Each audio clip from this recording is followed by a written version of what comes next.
A young man is returning home after working extra hours. He's distracted and doesn't realize he's crossing a red light in a car. An old man approaches a destroyed wagon. There are no survivors. It appears a demon attacked them. Suddenly, he hears a baby crying and decides to take him. A couple of years later, that boy is named Shin and lives with his grandfather Merlin Wolford, who is a powerful wizard. He teaches him everything about magic, and Shin is a wonderful student. To teach him, Merlin is not alone. Lolita Bowen, a specialist in magical artifacts, and Michael Colling, a bizarre swordsman, also instruct Shin. The two of them are close friends to Merlin. Yet they're deeply surprised when they arrive at Merlin's house in the wood and find Shin, who had hunted a wild boar, being only a little child. His training continues and 2 years go by. It's time for Shin to learn how to hunt a demon. Merlin shows him how to cast a spell that can locate every living creature in a certain radius, since every creature has magic of their own. Simply by seeing how his grandpa did it, Shin casts the spell perfectly, finding a demon not far away. When they arrive at the place, they find a demon, but before Merlin could tell Shin what to do, the latter killed the demon with his enchanted sword. Merlin is amazed that the child can perform such precise attacks, but relieved that he's capable of protecting himself. After a while, Merlin reveals to Shin that he's not his real grandson, and that his parents were attacked by a demon. Shin already knew this and is unaffected, as he's deeply happy that his grandfather found him and raised him. Shin's 15th birthday arrives, and with that, a celebration to which many attend. Not only Melita and Michael, but also his uncle Dis, Christina, Siegfried, and friends of the family. During the celebration, Shin is asked what is he going to do now that he's become an adult, but Shin has no clue. The guests ask many questions, and by Shin's confused answers, they realize Merlin taught him a lot about magic, but nothing about the world, not even how to buy food. Before Merlin gets too scolded, Shin teleports them to an empty field to show them his last and best spell. After that demonstration of mastery and power, his uncle reveals he's Diseum von Earlshide, king of Earlshide, and that Christina and Siegfried are his knights. The king offers him a place at the Academy of Wizardry of his kingdom, since the nations would start fighting over such powerful sorcerer. There, Shin would be able to learn about life and see how far can he go with his powers. Shin then asks Diseum how did he meet Merlin and Melita, and he says that his country was under a ferocious attack by a mighty demon when Merlin and Merida appeared and saved them. So Diseum reveals that both of Shin's grandparents are heroes, but also that they used to be a couple. Shin accepts to attend to the academy, and so Merlin and Melita travel with him to a house they were gifted after his heroic deeds. Upon arriving, Shin realizes that more than a house, it's a mansion that even has a maiden and a butler. Merlin and Melita invite him to walk around to know the city, and after buying an apple for the first time, Shin realizes he's lost. Trying to find his way back home, he finds some demon hunters attacking two ladies. Shin immediately calls their attention and defeats them effortlessly, gaining the ladies' favor. Shin's rescue of two girls, Maria Messina and Sizilien von Claude, marked the beginning of their gratitude-laden friendship. While having a coffee, they shared their intentions to enroll in the Magic Academy's entrance exam. Inspired by the legends of Merlin and Melita, heroic figures of legend, Shin, secretly Merlin's grandson, chose to participate too, albeit discreetly. Exam day arrived with an unexpected encounter. Kurt von Rietzberg, heir to Count Rietzberg, provoked Shin. The situation escalated until August von Earlshide, the king's son, diffused it. The practical exam showcased Shin's exceptional control, distinct from his peers who recited incantations, shaming Shin. Shin's outstanding performance earned him a defensive magic-infused uniform, a privilege granted by his grandmother, the Guru Melita. He was selected to deliver the welcome speech, irking Kurt, who felt overshadowed and sought revenge. At home, Shin modified his uniform's attributes with advanced magical knowledge. Meanwhile, Maria and Sizilien confided in Shin about Kurt's. Shin intervened, leading to a confrontation resolved by Prince August's intervention. Shin extended an invitation to his friends, including Maria and Sizilien, to his home. There, he sought his grandparents' permission to enhance Sizilien's uniform. Melita questioned Sizilien's readiness, eventually granting approval. All of his friends, excluding Maria, embraced the power augmentation. As farewells approached, Shin showcased his unique talent, portal magic, upon which his friends were astonished. Offering to protect Sizilien by accompanying her home through portals, Shin's offer was tinged with limitations. Destinations are restricted to his past visits. The professor in charge of Shin's study group guided them through the academy's facilities. He explained that the building was divided between student council offices and classrooms. Various study groups were available, such as the Attack Magic Study Group, the Quality of Life Group for crafting magical equipment, and the Body Language Group. Yet none of these options piqued Shin's interest. At this impasse, Prince August suggested that Shin create his own magic club. Initially hesitant, Shin was met with unanimous support from his classmates. Their brainstorming, though fruitful, didn't yield a clear idea. The professor intervened, advocating for Shin to establish a club utilizing his unique abilities. The professor offered to be his counselor, navigating the council's requirements like recruiting 5 members and filling out applications. Meanwhile, a more ominous situation brewed. The Magic Council convened with the king due to escalating demon sightings and their incursions into the realm. Action was imperative. Dominic Gaster, a council leader, was tasked with mobilizing the Hunter Society to investigate these unsettling events. However, Dominic urged caution, suggesting that the demons might be unleashed by human powers. Finding the culprits became crucial. At the same time, Kurt's father confronted him at home after the academy reported that Kurt was misusing the family name for undeserved respect. Kurt's bizarre behavior escalated, hinting at revenge against his peers, especially Shin. His fathers punished and confined him, prompted by Kurt's inappropriate conduct. The next day, speculation swirled regarding Kurt's behavior, to which Thor remembers he started acting in a weird way after attending to one of Professor Strom's meetings. Strom's reputation was tarnished, having been exiled by the Empire and known for his eccentric lab work. As events unfolded, Strom visited Kurt's home under the pretense of a conversation. However, he cursed Kurt, transforming him into a unique form of demon, one capable of coherent speech and advanced thought. This horrifying transformation was the result of Strom's machinations.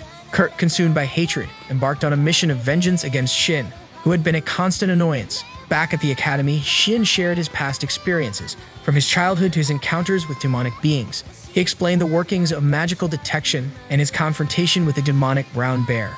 His peers were captivated by his tales, as they had never encountered demons, let alone fought them, nor possessed Shin's remarkable abilities. Later, as Shin and his friends traversed the hallways, he detected a demonic presence, realizing it was Kurt. A fierce battle ensued, and Shin urged his friends, including the prince, to withdraw as they would only hinder him. The confrontation escalated, with Kurt gathering energy to the academy and its surroundings. Shin, desperate to stop him, had no choice but to Kurt, ending the threat. Though victorious, the act weighed heavily on Shin, who had never before. After the demon's defeat, Shin is honored by the nation's king, his uncle Dis, who bestows upon him a Medal of Honor for safeguarding the nation's security. Initially perturbed, Shin's grandparents understand the matter's national importance and allow it to pass this time. However, they remind the king not to publicize it further, concerned about potential problems and the next day, Shin walks to school alongside Maria and Sizilien, his companions. Their peers shower Shin with admiration as the person who defeated the demon. Shin, feeling embarrassed, apologizes to Sizilien for involving her, but she asserts her voluntary participation and insists on him not rejecting her initiative, what Shin had told her to accept the enchantment of her uniform. Meanwhile, the king convenes with his political cabinet and security chief, Dennis Willard. Based on the information Shin had given them, they speculate that these demons might be artificially created, using Kurt as a test subject, since despite being a demon, Kurt was still able to communicate. The king urgently orders Dominic and Dennis to investigate this matter thoroughly. 2 new members out of dozens join Shin's magic group after passing a test by Professor Alfred. Mark Bean, hailing from a family of blacksmiths, excels with weapons and silversmithing. Olivia Stone, from a renowned culinary family, completes the duo with her exceptional cooking skills. They integrate well within the group. Shin requests Mark's help in refining his weapon, emphasizing comfort and usability over perfection. Mark agrees, inviting Shin, Prince August, and Sizilien to his house. Meanwhile, Maria heads to Olivia's restaurant, delighted to be able to eat there without an impossible-to-get reservation. 2 knights visit Strom, as it was known he had been the last one to visit Kurt. After a few questions, where he explains he used to belong to a noble family from which he was exiled, he is asked to accompany them to aid in the investigation, to which Strom agrees, lamenting Kurt's sad ending. As soon as they arrive, Strom is surrounded by the military. The officers that interrogated him had never mentioned it had been Kurt the one cursed, as it was an order from the king himself to keep his name a secret. This unveils Strom as the one behind the atrocious act and places him as a possible suspect for the increasing sighting of demons. As the group exits the academy, they are nearly engulfed by a caused by Strom. Defeating the authorities, Strom engages in battle against Shin. Shin's attack breaks Strom's glasses, revealing him as a demon who had refined the technique to utilize demonic power and intelligence. Outmatched, Shin employs an unprecedented tactic, fusing elements of nature, like sunlight, to strengthen his spell. He pulverizes Strom with fortified light crystals propelled by heat rays, capable of vanishing people and objects. The investigations deepen, theories circulate about artificially created demons and Strom's involvement. Shin and the others head to Bean's shop to request a sword that matches Shin's power and can withstand magical seals. Bean's father readily agrees, recognizing the expertise within their group. Following the demon incident, August informs Shin that the royal family will cover the sword's expenses and will also commission some for the house guard's protection. As everyone departs, Shin suggests to Sizilien that they visit a nearby jewelry store. Initially hesitant, Sizilien eventually agrees, and they choose a ring as her protective amulet. The ring is imbued with a magical shield forged by Shin, promising Sizilien that it will keep her safe, which makes her unbelievable happy. The next day, Shin receives a commendation from the king at a ceremony. The king publicly expresses his intention to shield Shin from military service or political agendas despite his exceptional abilities in spite of an oath made to Merlin and Melita, which surprises Shin. Back at the academy, a group assembles, including Maria, Sizilien, August, Mark, Alice, Olivia, Lynn, Thor, Julius, and Yuri. They await the guidance of their club president, Shin, a top achiever in the academy. Shin delves into magical basics and guides them in refining their skills such as crafting magic barriers. Teaching proves challenging as the youngsters lack Shin's innate talent, struggling with the use of magical seals and power manipulation. Meanwhile, Miria, Professor Shrimp's servant, tends to him after his battle with Shin. Despite the Shrimp's survived nearly unscathed. He plots vengeance against Shin and the town, aided by his accomplice Zest from Blusvia Castle, who acts as a spy. Shin and his friends materialize in his grandparents' home using a magical door. Shin's fame attracts admirers who hound him, making this spell handy to avoid them. Alone with his grandparents, Shin's friends express their difficulties keeping up with Merlin's rigorous training and seek advice. Merlin advises them to focus on the process, asking questions and finding answers. That's how Shin attained his current power and mastered magical doors, focusing on the process rather than the result. Merlin shares that he too didn't know how to create them at first, but once he understood Shin's instructions, he was able to do it. Alone, Merlin's wife, Melita, marvels at Merlin's guidance regarding the doors. She inquires when Merlin learned to create them, to which he replies that he did it for Shin's sake. This way, others wouldn't view Shin as peculiar. If Merlin can learn it, it means it's not something only Shin can do. By doing it himself, it doesn't seem extraordinary when Shin achieves it, thus safeguarding him. Shin and the group proceed to the Bean family's shop to collect the sword they commissioned. They are amazed by the craftsmanship and durability of the weapon, noting its unique feature of extending beyond the hilt for ranged attacks. Furthermore, August assures Shin that he won't endanger him or enlist him as a military asset. However, Shin states that if another demon arises, he'll join the battle alongside his comrades, leaving no one behind. The war between the imperial forces of Blusvia Empire and the kingdom of Earlshide commences due to their opposing power struggle. As rivals, they seek to assert dominance and each other's supremacy. Guided by Zest's words, the Emperor prepared an attack on Earlshide. According to Zest, Earlshide was under the attack of demons and would be vulnerable to another danger. This proves wrong as the military of Blusvia is defeated by the advanced forces of Earlshide. Amidst this chaos, Shrimp's intervenes using his magical prowess to unleash a barrage of attacks on the Empire. He commands hundreds of demons with the sole purpose of obliterating the Imperial forces, their leader, and the inhabitants. Strange withdrawals of soldiers and a swift fall of troops ensue, prompting the kingdom of Earlshide's forces to investigate the situation. They embark on a 4-day journey to the Empire to uncover the truth. In the Empire, demon rampages lead to a of the Imperial army, leaving the city in chaos. Harold von Blusvia, leader of the Blusvia Empire, seeks reprieve to plan a new strategy against the escalating threat. Unexpectedly, Shrimp's is waiting for him in his chamber, stating that he wanted to kill him by his own hand, and immediately fulfilling his word. The Empire is plunged into terror, but its fate is sealed. With Harold's the Empire and its inhabitants are reduced to ashes, fulfilling Shrimp's sinister objective. Dominic and the security forces of the Kingdom of Earlshide arrive at the Empire's remains, discovering a city in ruins devoid of human life. It's clear that beyond the supernatural forces are at play. Before they can fully process the situation, demonoids, demon-like human forms, appear, through whom Shrimp communicates his survival and warns them against meddling. Dominic reports back to the king. Faced with Shrimp's still being alive, they realize they must improve their combat forces. However, they acknowledge that the soldiers' level is insufficient. They decide to involve the students from both the Magic Academy and the Knights Academy in the war effort. With groups formed consisting of knights and magical students, they set out to the demon-infested area. However, tensions arise along the way between the knights and the magic users due to their existing rivalry. The knights, considering themselves superior, label the magic users as sprouts, making it impossible to work as a team. Prince August, who is in the same team as Shin, Maria, and Sizilien, intervenes, urging the knights to work together and emphasizing the gravity of the situation. Shin states that without cooperation, they will perish as the demonoids surpass their abilities. Each group of mages and knights is accompanied by 2 advisors to prevent unnecessary danger and casualties. In Shin's group, his friends and royal escorts, C and Chris, assume this role, one a knight, the other a mage. This arrangement holds for every formed group. While traveling, Shin detects the presence of an approaching demon, a warning he relays to the group. Ignoring caution, the knights arrogantly attack a seemingly ordinary boar demon. However, they are swiftly defeated due to their refusal of magical assistance. Recognizing the dire situation, Shin intervenes, striking down the threat with a single blow. He then showcases a glimpse of his strength to the knights, demonstrating the need of mages and their abilities. After the battle is over, Sizilien heals them with magic, resulting in all the male knights falling for her and ultimately realizing their dependence on magic users. After that attack, Shin's group encounters another demon, but this time it's a brown bear, much stronger than the previous one. Magicians and knights decide to fight together and eliminate the threat. Afterward, they truly understand the value of unity between magicians and knights and how both groups are necessary to fight the threat they're facing.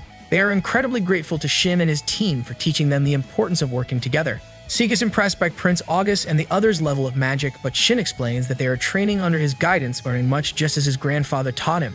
Due to their great teamwork, the higher-ups decide to call for their retreat. The exercise to strengthen bonds has concluded, and they believe Shin's group is now ready to fight together if the need arises. Meanwhile, the other teams weren't initially getting along well, but as the exercise progressed, knights and magicians began to connect, making the pre-planned exercises successful. This synchronization between both academies was crucial, uniting them against any threat. A few days later, Maria, Sizilien, Lin, Prince August, Thor, Julius, Bean, Olivia, and others decide to venture into uncharted territory to continue practicing magic. August explains the imminent to them, stressing that the upcoming fight against the demonoids won't be easy, and they need to be prepared for anything. However, they all declare their determination not to give up. When the time comes, they'll stand by the king and his mission. Shin suggests the idea of going on a camping trip to further refine their magical skills, as they will need open field to freely release their power. Sizilien offers her family's house with thermal springs outside the city, and everyone eagerly agrees. Before their departure, the magicians Merlin and Melita decide to accompany the youngsters. Melita doesn't want to leave a group of young people alone in a camp without supervision. On the journey, they encounter several demons, providing the perfect opportunity to assess each team member's abilities. They engage in individual fights against the demons and emerge victorious thanks to Shin's teachings and his adept control over magic. After several warm-up battles, they reach the thermal springs and begin to relax in them. Once in the spring waters relaxing, Merlin expresses his gratitude to the young ones for being Shin's friends and always supporting him. Shin tells Merlin that he's proud to have him as his grandfather and for imparting his knowledge. All of Shin's friends share how Shin made them feel special and that they consider him a dear friend. This, of course, causes Merlin to shed tears of happiness again. The girls are also having their own conversation, and Grandma Melita expresses her gratitude to them for being Shin's friends. In response, the girls express their own gratitude, acknowledging that without Shin, they wouldn't have accomplished what they have and wouldn't be as closely knit as companions. The two heroes make the decision to aid them in their training, helping them unleash their full potential and be prepared for any threat. The training at the camp begins and everyone starts showing great performance. However, August is worried because he hasn't received any reports about the humanoid evolution in several days. He asks Shin to use a magical door to take him to his parents' castle to gather information, and Shin agrees. Before they leave, Shin demonstrates perfect magic control to the others and shows them how to enhance their attacks. His magic almost spirals out of control due to excitement during the demonstration, nearly causing a... He leaves his companions with the task of mastering their powers. Arriving at the castle, Prince August is welcomed by his fiancée Elizabeth von Coral, who came to visit him due to her fears of him being at the academy. She's not only concerned about girls, but also about Shin, as the prince couldn't stop talking about him. However, August clarifies that they are just cousins and mentions that Shin has a girlfriend, even though he hasn't formally asked her yet. This revelation makes Shin blush and say goofy things to August. Suddenly, May, the prince's younger sister, appears and scolds him for not taking her to the camp where Melita, her hero, is. The situation leads to the king and Elizabeth's father allowing them to join Shin and August at the thermal springs. Upon returning to the camp, August introduces his fiancée and sister to everyone, leaving the camp members amazed. Afterwards, they rest since it was a long day of training. However, during a confusing conversation where Shin is getting scolded by Melita, Sizilien expresses her desire to have children with Shin, which makes everyone realize that they have feelings for each other, but haven't had the courage to admit it. After realizing what she said, Sizilien runs away flustered. Later that night, they meet in one of the mansion's locations and discuss various life experiences. Shin eventually confesses his feelings and asks her to be his girlfriend, to which Sizilien happily agrees. Just as they're about to kiss, the whole group, including Shin's grandparents who were secretly observing, interrupts them, ruining everything. The next day, Shin leads everyone in an unconventional training session, playing volleyball while channeling their magic through the ball. This exercise helps them gain better control of their magical abilities and balance. Despite a mishap caused by Lin and Alice, who struggle to control their magic, the training proves effective as everyone learns to transfer magic to an object. In their rooms, August shares how he met Elizabeth, describing her as the only one who saw him for who he truly is, not just as the king's son. All the girls chased after him, trying to be chosen by August, all except Elizabeth, who after being courted by the prince rejected him, uninterested. Ever since, they were together and felt a connection. The boys' conversation becomes too loud, prompting Melita to enter and order them to sleep. Attempting to avoid her, they hide under their sheets, but Sizilien accidentally yells when Shin's hand lands in an inappropriate place, causing a commotion. The grandmother appears and scolds them for rushing things to the next level. The others are also reprimanded for not being in bed since they had a challenging day ahead of them. Before starting training, Sizilien tells Shin that she wants to formalize their relationship in front of her parents. At first, Shin is apprehensive, but due to his love for Sizilien, he decides to go and talk to Sizilien's parents. At the castle, Sizilien's parents, Eileen von Claude and Cecil von Claude, are astonished to hear Shin's proposal. There's a moment of silence, making Shin think they might not accept their relationship.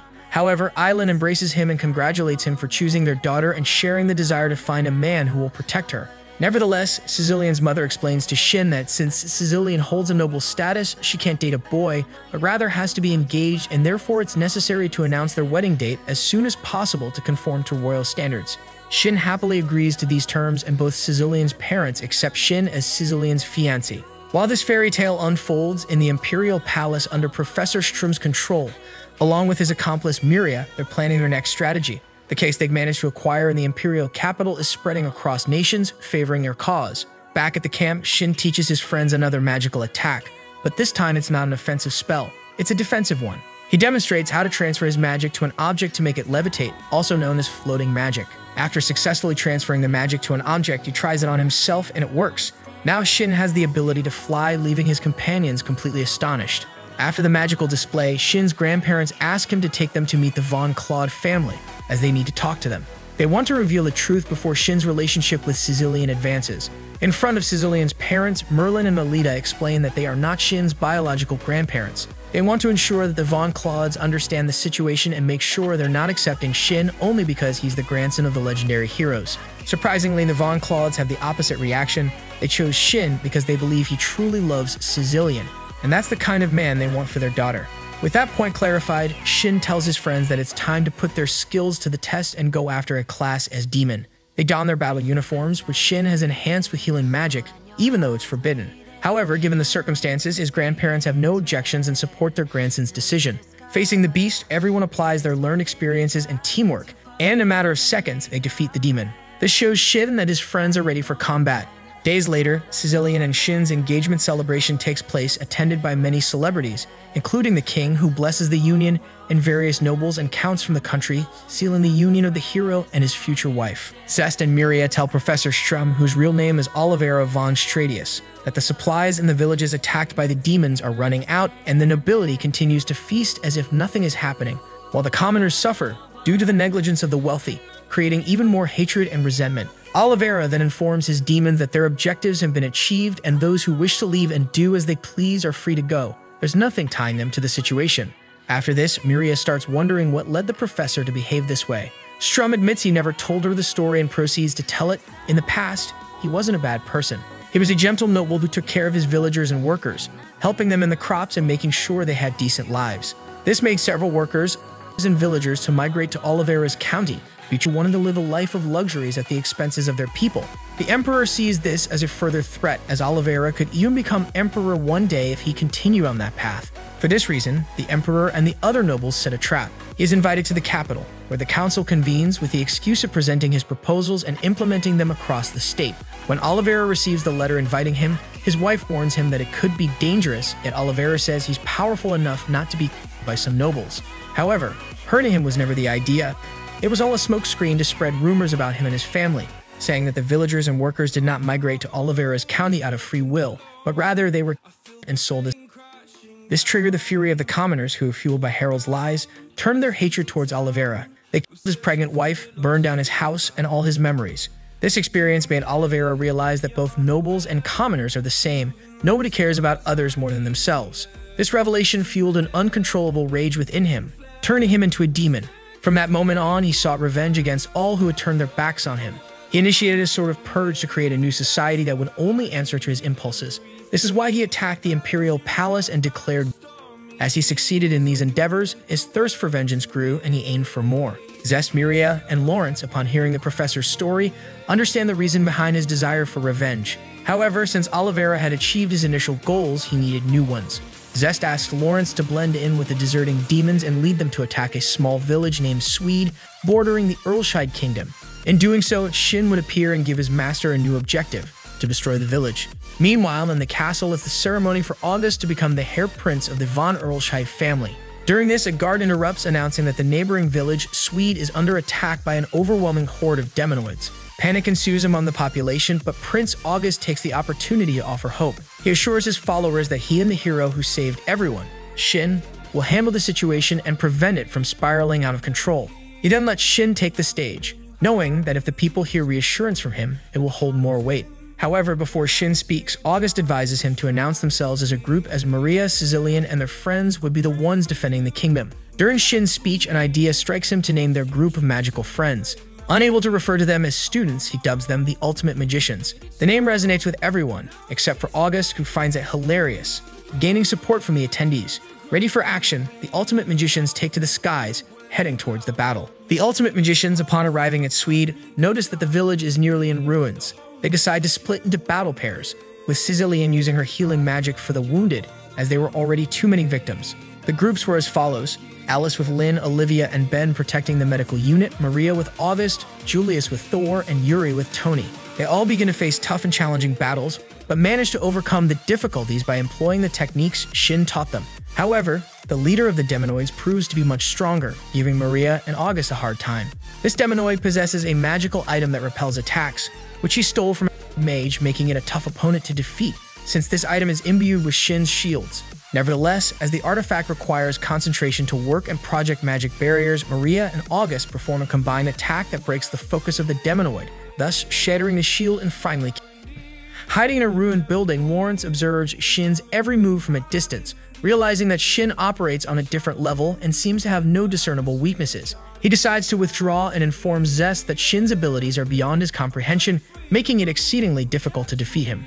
Given the situation and the power of the Ultimate Magicians, Zest requests that Miria take charge of dealing with these troublesome individuals and also assess Shin's strength. After Oliveira, Miria is one of the strongest, possibly even on par with Shin. The demons begin to retreat under Lawrence's orders, who, upon sensing Miria's presence, decides to leave along with the demons, knowing that things could become complicated. However, before some of them can escape, Shin manages to defeat them. Nonetheless, Mirai engages in battle with some of the Ultimate Magicians. She first faces Alice and Lynn, who attempt to stand their ground but are easily defeated. Then Tony and Yuri step in to help, only to meet the same fate.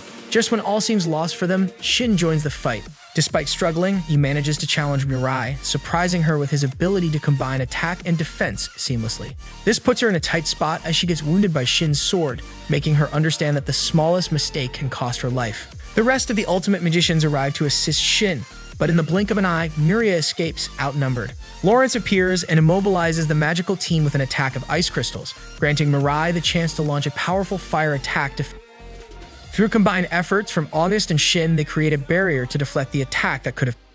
Although unable to ultimate Shin, Miria and Lawrence manage to escape in the chaos. After receiving healing, everyone gathers at the medical area where Sizilien is tending to the wounded, guarded by Olivia and Ben.